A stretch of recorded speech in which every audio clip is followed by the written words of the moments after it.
En primer lloc, voldria donar les gràcies als organitzadors per haver-me convidat a parlar del lloc de la família quan un jove esdevé adult. Quan se'm va demanar fer aquesta intervenció, a mi em va semblar molt important no testimoniar únicament en nom propi, sinó en nom de moltes famílies que conec a la meva regió, la regió del sud-est. Jo visc prop de Marsella. Aquest testimoniatge, per tant, es basarà alhora en la meva experiència personal i també... Molt bé, torno a començar, d'acord? Com us deia, jo no vull fer un testimoniatge en nom personal meu, sinó en nom de moltes de les famílies que conec a la meva regió.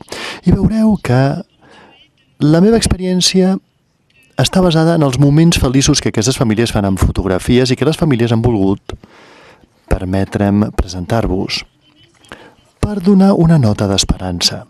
M'ha semblat que era molt important si us ensenyava aquestes fotos i els comentaris que els pares i mares m'han demanat que us fes sobre aquestes fotografies, d'acord? Quan en Francesc em va demanar aquests testimoniatges, vaig veure immediatament una dificultat, perquè de fet em vaig dir a mi mateixa: els nostres joves afectats d'autisme són tan diferents els uns als altres que les expectatives familiars són molt diferents.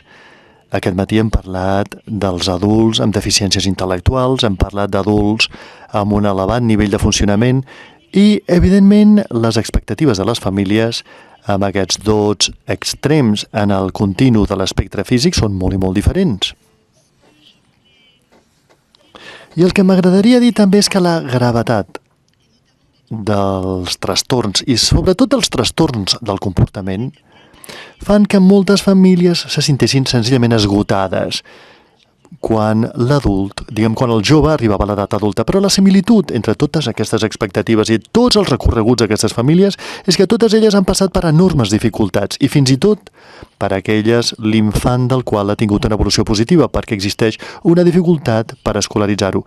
Hi ha dificultats per portar-lo a diferents indrets, per portar-lo a centres d'esport, lleure, cinema, etc. I aquest és un punt on totes les famílies es poden trobar, que el fill tingui un elevat nivell d'autisme o d'un autisme amb una deficiència intel·lectual. També m'ha semblat natural, quan hi vaig reflexionar-hi, que el recorregut d'una família, quan l'infant arribava a l'edat adulta, no podia desfer-se de tota la seva experiència des de que varen rebre el diagnòstic. I jo tinc aquí el testimoniatge d'una família singular. I m'agradaria començar amb aquest anunci. A mi em van diagnosticar, al meu fill li van diagnosticar fa 2 anys, fa 19, quan tenia 2 anys, fa 19 anys, em van dir que tenia un problema, un trastorn de la personalitat. No varen utilitzar el terme autisme. I, doncs, d'alguna manera van desviar una miqueta el diagnòstic. Em van dir això, un trastorn del comportament. I jo vaig fer un recorregut de vida. Em vaig confrontar en aquell moment de la meva vida, amb un nen de 2 anys i mig, que era el tercer dels meus fills. Jo ja tenia 2 fills anteriorment, que era difícil d'entendre i que, doncs, tenia un enorme obstacle de totes les seves capacitats. Era com si jo estigués perdent el meu fill. I què va succeir aleshores? De fet, va haver un any sencera de recerca de professionals, d'indrets, i al cap d'aquell any em va aparèixer de manera molt i molt clara que l'única solució per ajudar el meu fill de la millor manera era jo formar-me pel que fa a la seva discapacitat. I vaig començar a anar a congressos, a llegir, a mirar, a analitzar revistes científiques i a intentar entendre. I això va ser fet de manera teòrica. Després em vaig voler formar també de manera pràctica, amb totes les eines que em podien ajudar a pal·liar els dèficits de comunicació del meu fill. I voldria dir-vos una cosa. Un dia estava al cotxe i tornàvem d'un viatge a la neu i estava amb el Remi, el meu fillet, que ara ja té 21 anys, que era petitet, tenia 5 anys. i ell feia circular un paquet de bombons en aquest cotxe. I érem 5 nens i era l'únic. Jo era l'única adulta i va començar a plorar, i vaig dir, deixeu de donar-li bombons, però perquè es posarà malalt, deixeu. I continuava plorant i vaig dir, he d'aturar l'autopista perquè no puc continuar amb aquest nen bramant d'aquesta manera, fins que estava assegut estava, diguem, a la tercera filera, tenia una furgoneta amb molts fills, i vaig voler que els meus 2 fills entenguessin que el que ell volia era l'ampolla d'aigua que estava al segon seient, i no volia ja bombons. I aleshores, com podria expressar-ho, això?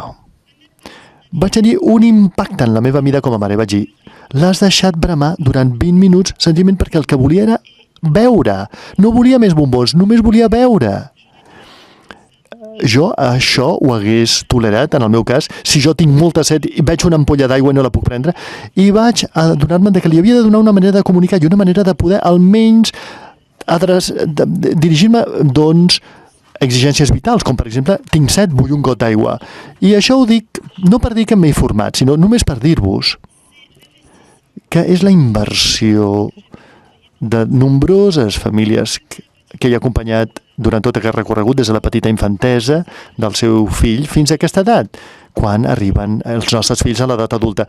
I aquest esforç va molt més enllà dels esforços que fem amb un fill ordinari. Aquests pares i mares en conec molts, jo sóc una, però en conec molts altres, que han passat hores i hores a fer per ensenyar alguna cosa als seus fills, per buscar com superar tal o qual problema. I abans escoltava coses que Patricia Olin i Howling i Rita Jordan, que m'han recordat tot això que he viscut, hores i hores per intentar entendre per què el trastorn del comportament, és a dir, com transmetre una consigna. I la Rita Jordan ens ho ha explicat molt bé. De fet, de vegades no és perquè no sàpiguen fer, només és perquè la consigna no la presentem de la manera correcta. I totes aquestes reflexions d'hores i hores reflexionant sobre això, hores i hores per desenvolupar eines individualitzades que li convenien amb ell, no una cosa ja prefabricada que se li imposés, per saber què és el que més li convenia. Trouve des heures aussi sur les terrains de sport, dans les parcs, à jouer, à construire. Des heures, alors dans des réunions, avec des amb professionals o a l'escola, que de vegades eren molt més cansats que fins i tot la discapacitat del meu fill. I també les hores assignades als professionals. Ara ja té 19 anys, com a mínim em vaig trobar coordinada, però fa 19 anys i per tant havíem de treballar amb una càrrega horària ben controlada precisament pel que fa als trastorns de comportament i evitar que es fessin dolentes comparacions. I llavors hi havia una situació, tot el que s'havia assolit dins d'una situació real, no tan sols davant d'un escriptori, davant d'un professional, sinó en tots els actes de la vida quotidiana. És tan sols un breu preàmbul, però jo crec que no podem parlar d'adults amb autisme sense contemplar tot el que s'ha viscut darrere, que ha marcat tan fortament la nostra vida de pares i que ens ha fet avançar. Com a preàmbul, m'agradaria oferir-vos dues reflexions que m'han demanat que transmetés com a familiar.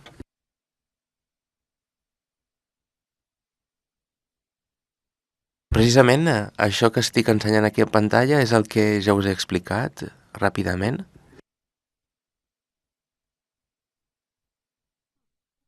Vejam, són aquestes les reflexions. La primera reflexió feta per la família, al cap i a la fi, és la que té a veure amb l'edat adulta. Els professionals ens acostumen a dir el seu fill ara ja és adult, ja és major d'edat. I després els pares responen, però què vol dir tenir 18 anys per ells? Què és el que significa tenir 20 anys per ells?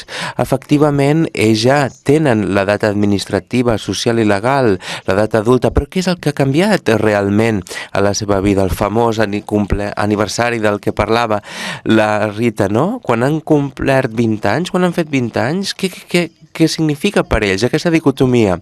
Tens un nen que és adult i quan dic nen com a fill o filla, però tenim un fill que és adult i llavors, bé, és evidentment adult, però segueix tenint una edat de desenvolupament de nen, i per tant això és un obstacle.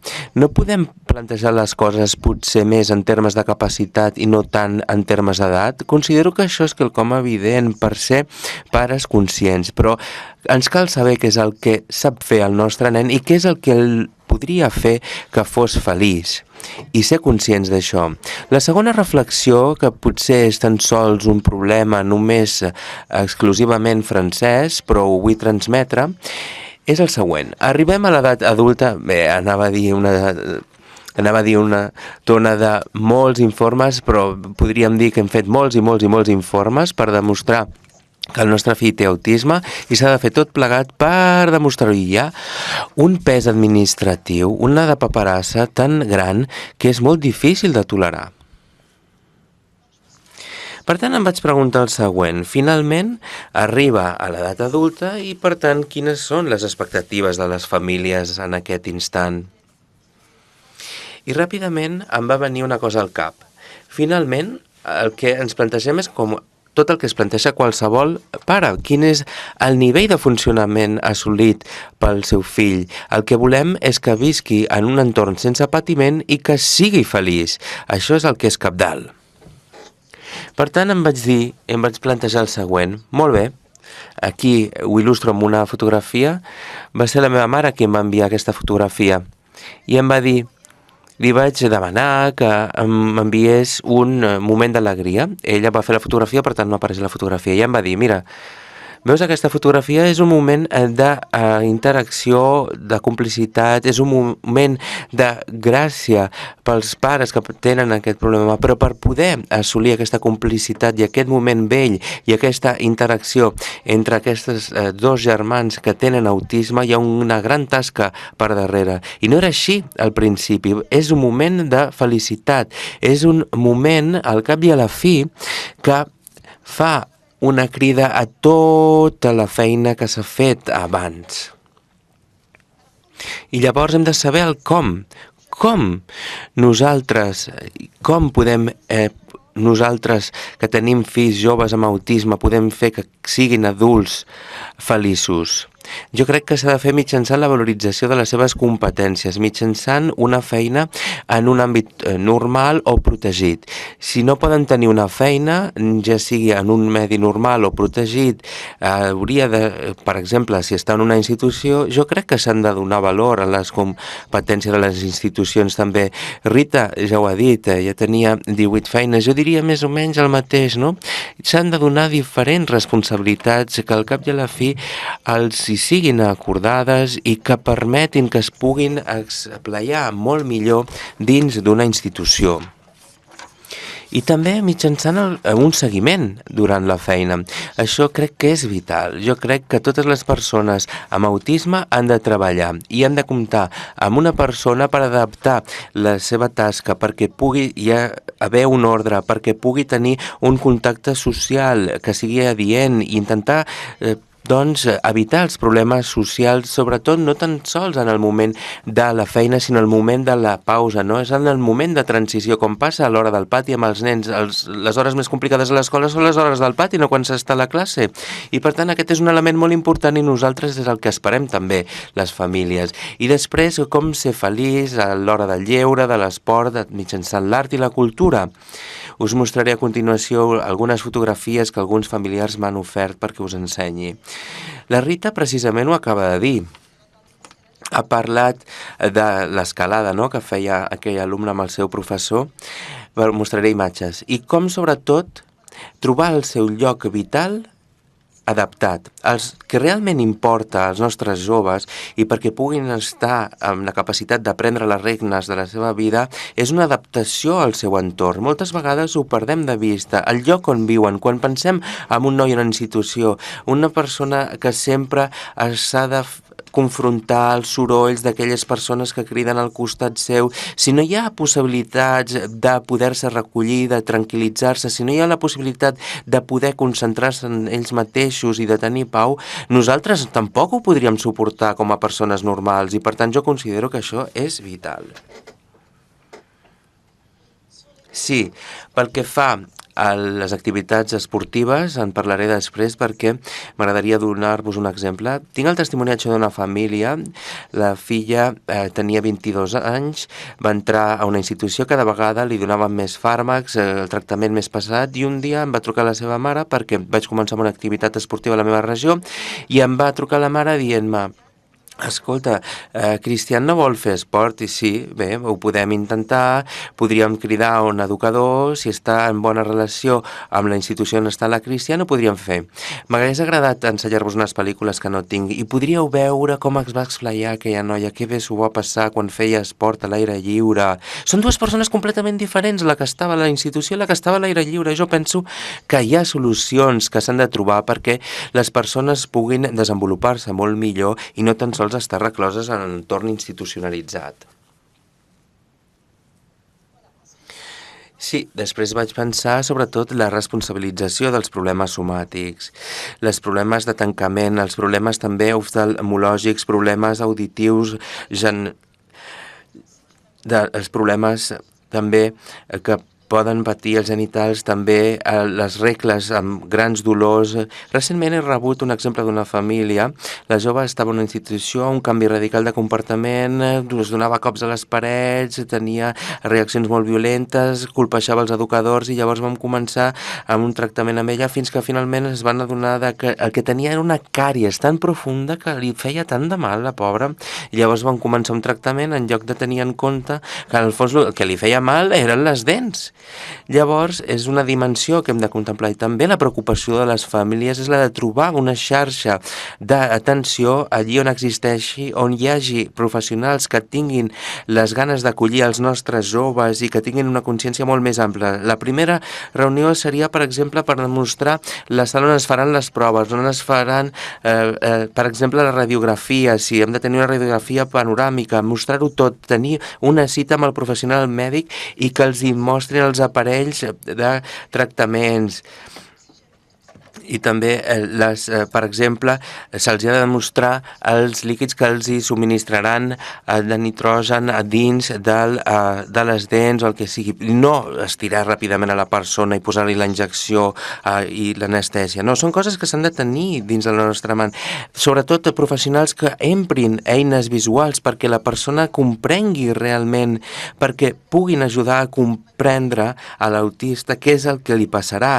Trobar professionals autèntics que tinguin una sensibilitat envers el comportament i els problemes dels nostres fills i filles. Sí, us he parlat abans, no?, de l'escalada, i la Rita també n'ha parlat de l'escalada, i per tant és per mi un plaer mostrar aquesta fotografia. Els petits punts d'allí dalt són els meus fills, a baix estic jo.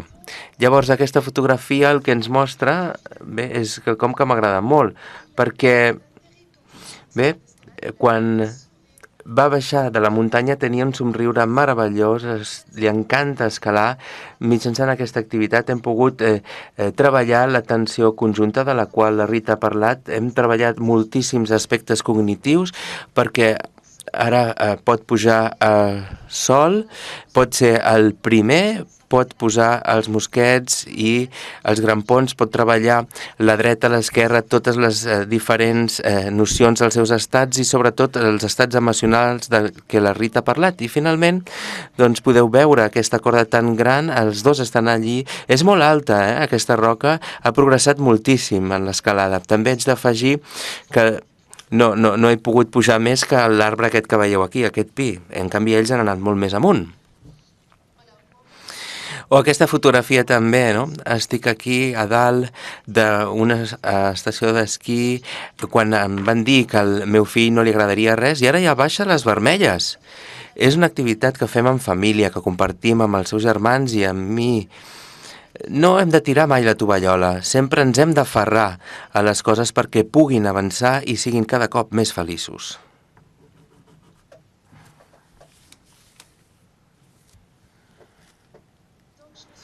Per tant, em vaig dir a mi personalment, quin és el lloc i el rol de la família? Tinc 3 fills.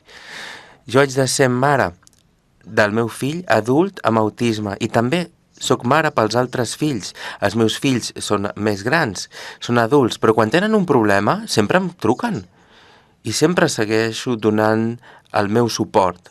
Per tant, no hem de pensar, no? La família sempre és quelcom necessari, tant sigui com a suport material o suport moral. El mateix passa amb els joves amb autisme i, per tant, és important que la família jugui un paper de vigília, que vagi controlant. El mateix passa amb els joves a les institucions. Recentment he vist precisament el cas de tres famílies on hi havia un excés de medicació. S'havien anat sumant tractaments als tractaments fins a hospitalitzacions psiquiàtriques. I em vaig dir a mi mateix, això no és possible, no és tolerable. Nosaltres, com a pares, hem de tenir un paper de controladors una mica del que fan amb els nostres fills. Tenim quelcom a dir. Per què us explico tot plegat? Bé, hi ha hagut paraules que m'han marcat molt. Ja fa 15 dies que vaig sentir aquestes paraules i llavors em vaig dir, bé, com que vaig a Barcelona d'aquí 15 dies, jo crec que això em va com anell al dit.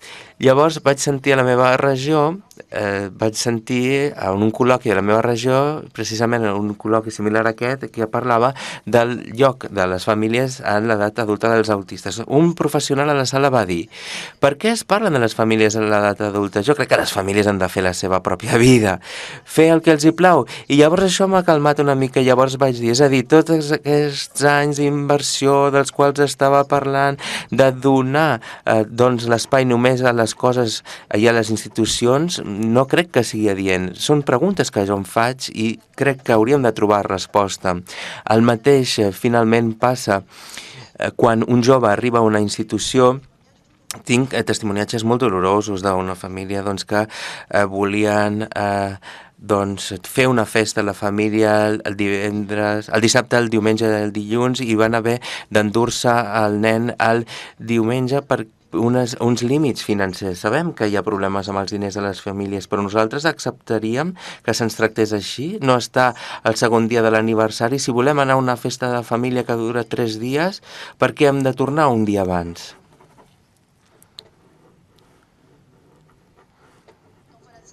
Per tant, el que voldríem és una mica més de flexibilitat. Una altra fotografia que em va donar una família, un jove que té un molt bon nivell cognitiu, però que té problemes de comportament molt remarcables.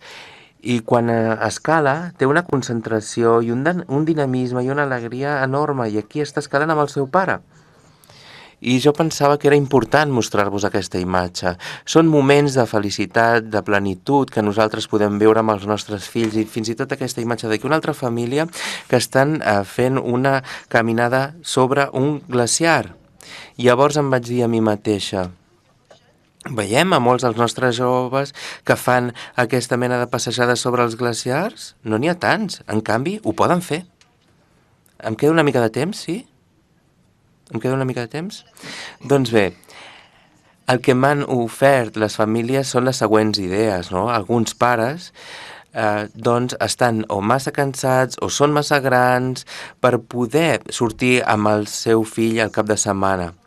Però deixem la possibilitat a aquells que tinguin ganes de fer-ho i força per fer-ho, la capacitat de poder estructurar activitats que reestructuren tant l'ànima com també el cos. I després, activitats, sens dubte, que per causa de com són no podríem fer.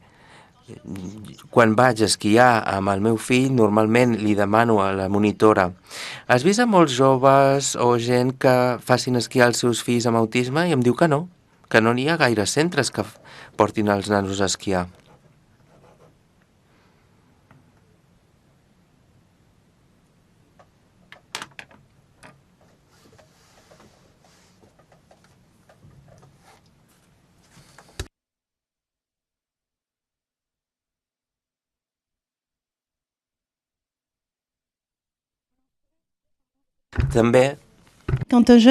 També voldria parlar de les famílies i el seu paper a les institucions. L'entrada de les famílies a les institucions no es pot fer d'una manera desestructurada. És una mica com si el nostre fill compartís un pis.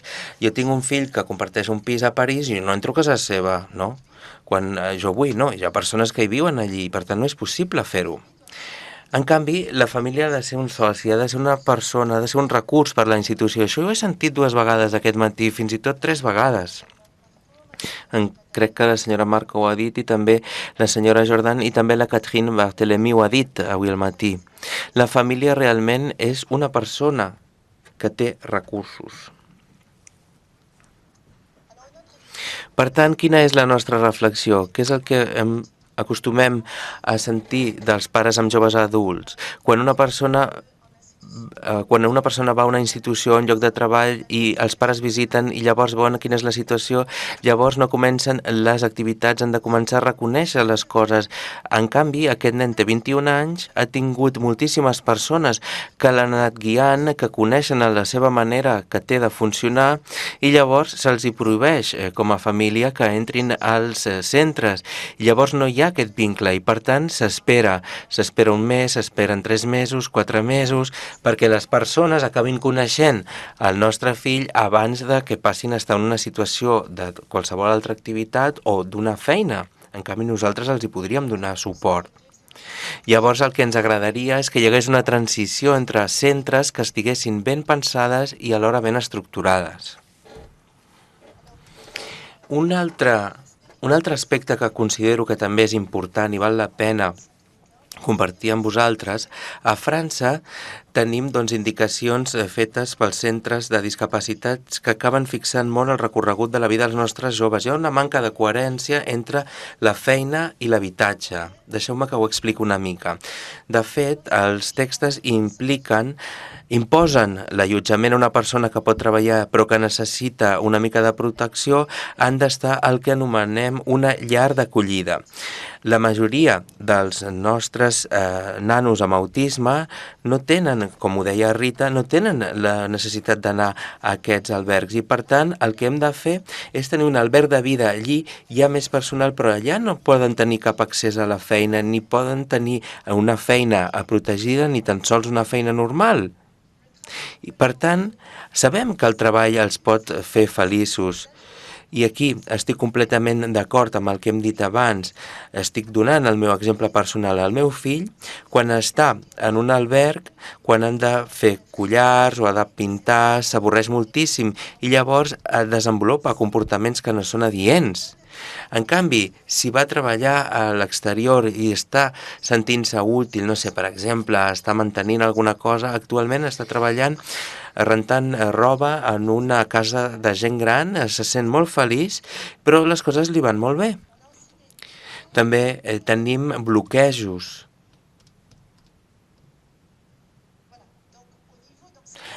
Pel que fa a aquestes dificultats entre l'habitatge i la feina, l'única alternativa, i aquesta realment és l'exigència que jo us demano que feu, és la de quedar-vos tan sols a la casa dels pares, la de quedar-se a casa dels pares. Llavors la qüestió és la següent.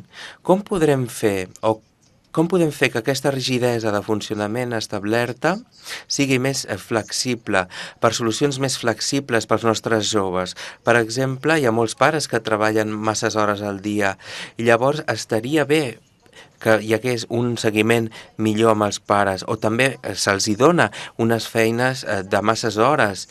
Avui en dia, el que a França se diuen CESATs, són centres especialitzats per treball, doncs sempre donen feines a tot el dia, tota la jornada, i jo crec que seria molt més beneficiós pels nanos amb autisme que tinguessin feines de migdia. I després, moltes vegades s'ha rebutjat feines, per exemple, amb aquest nano perquè no parlava, no tenia llenguatge verbal. En canvi, per totes les tasques que se'ls havia ofert, les podia fer perfectament. Una altra família també m'ha dit, no me l'han agafat al centre perquè treballi. No tenia la noció de sou, el meu fill. Això és el que m'han justificat per no agafar-lo. Evidentment, els joves amb autisme no saben el que és un sou, però en canvi la feina els encanta i els agrada treballar i els agrada fer-ho bé. Els agrada que la feina estigui ben feta i completa. I per tant, són aquestes coses petites que hem de millorar perquè els joves tinguin una millor vida. Un pare em va enviar aquesta fotografia, és el seu fill que està signant el seu primer contracte de treball. Una vegada més, tenim un moment de gran alegria per la família. Ens agradaria moltíssim que molts dels nostres joves poguessin signar aquests contractes de treball, tot i que fossin a temps parcial, o de jornada reduïda, o fins i tot fos tan sols per tasques petites, però que tinguessin un contracte de treball. Jo conec a molts centres de la regió que esquiven aquest problema existents entre els albergs d'acollida i els centres que donen treball. El que fan és enviar-los a fer una sèrie de pràctiques als joves, però no tenen el reconeixement de ser treballadors discapacitats. I socialment el mateix, no? Els enviem a fer un treball, però no tenen el reconeixement de ser treballadors discapacitats. 2 minuts, molt bé, fantàstic. Ja estic. Doncs, com s'ha dit aquest matí, l'edat adulta representa 3/4 parts de la seva vida.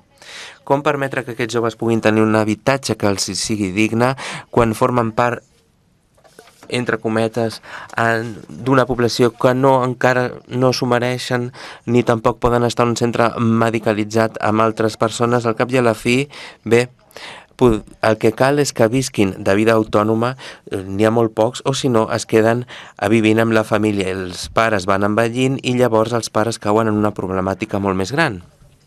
Per tant, en 2 minuts, com m'ha dit en Francesc, conclusions. El meu testimoniatge, en el fons, no volia ser polèmica avui al matí, sinó que el que volia era suscitar una sèrie de preguntes. I alhora també el camí de les famílies. El camí de les famílies és molt llarg, la necessitat d'ajut és real. També m'agradaria afegir, és una cosa molt propera a mi, és una mica personal, però una vida amb un jove amb autisme pot ser enriquidora. Sovint els amics em diuen, però com t'ho fas? Com pots actuar? Escolta, en Remy m'ha portat a aquest camí de resiliència i si he trobat a bones persones, a grans persones, accepto la discapacitat del meu fill, avanço amb aquesta càrrega i per mi és un bon camí, és un camí molt bonic. I agradaria aprofitar a tots els que m'han acollit, els professionals d'Arapi que m'han acollit des de l'any 2004, formen part també d'aquest camí que hem emprès, el camí de resiliència.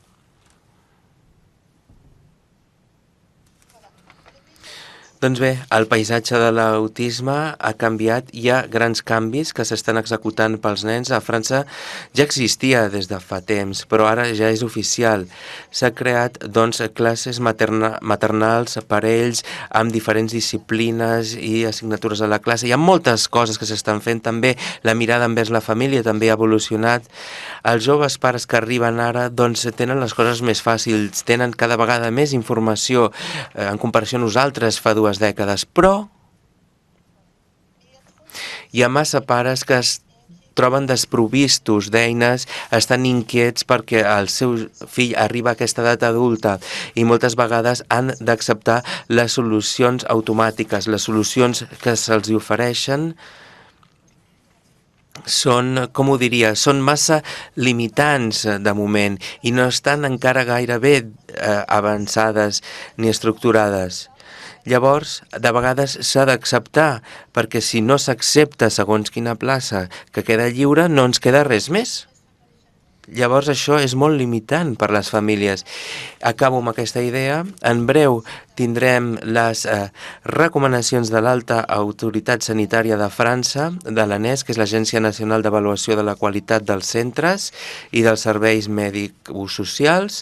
Penso que molts pares afectats com jo esperem aquestes recomanacions i esperem que aparegui aquesta noció de flexibilitat que és cabdal, perquè quan comprenem que per una persona amb autisme el que ens cal és tenir més flexibilitat, més adaptació, molta més estructuració també, jo penso que comprenguem tot plegat haurem guanyat una gran batalla. Moltes gràcies.